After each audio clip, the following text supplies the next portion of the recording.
وزیرستان کے علاقے میرالی میں ایک دل دہلا دینے والا واقعہ پیش آیا ہے۔ دہشت گردوں نے پتہ نہ دینے پر 6 بے گناہ افراد کو زندہ جلا دیا۔ انہوں نے گاڑی پر پٹرول چھڑک کر آگ لگائی، جس سے سب موقع پر ہی جاں بحق ہو گئے۔ سیکیورٹی فورسز نے علاقے کو گھیرے میں لے کر سرچ آپریشن شروع کر دیا ہے، جبکہ مقامی لوگوں نے حکومت سے فتنہ خوارج کے خلاف سخت کارروائی کا مطالبہ کیا ہے۔ علیمہ خانم کو گرفتار نہ کرنے پر راولپنڈی پولیس افسران کو توہین عدالت کے نوٹس جاری کر دیے گئے ہیں۔ عدالت نے کہا کہ پولیس نے غلط رپورٹ دی کہ علیمہ خانم روپوش ہیں۔ عدالت نے ضامن کے مچلکے اور 8.5 ملین روپے کے شورٹی بانڈ ضبط کرنے کا حکم دے دیا۔ ساتھ ہی آئی جیز خیبر پختونخوا اور بلوچستان کو گاڑیاں ضبط کر کے رپورٹ جمع کرانے کی ہدایت بھی کی گئی ہے۔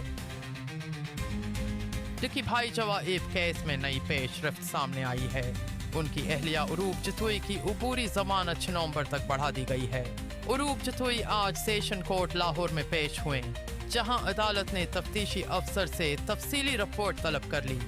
ڈڈکی بھائی اور ان کی اہلیہ پر غیر قانونی جوا ایپس کی تشہیر کا الزام ہے، اور یہ کیس آن لائن جوا ایپس کے بڑے مقدمات میں سے ایک سمجھا جا رہا ہے۔ بھارت نے ایشیا کپ ٹرافی نہ ملنے پر ICC سے رجوع کرنے کی دھمکی دے دی ہے۔ BCCI نے ایشین کرکٹ کونسل کو خط لکھ کر ٹرافی بھیجنے کا مطالبہ کیا ہے۔ پاکستان نے قانونی ماہرین سے مشاورت کے بعد بھارتی ہٹ دھرمی کا بھرپور جواب دینے کی تیاری کر لی ہے۔ چیئرمین PCB محسن نقوی کا کہنا ہے کہ ICC کو سیاست سے بالاتر ہو کر فیصلے کرنے چاہیے۔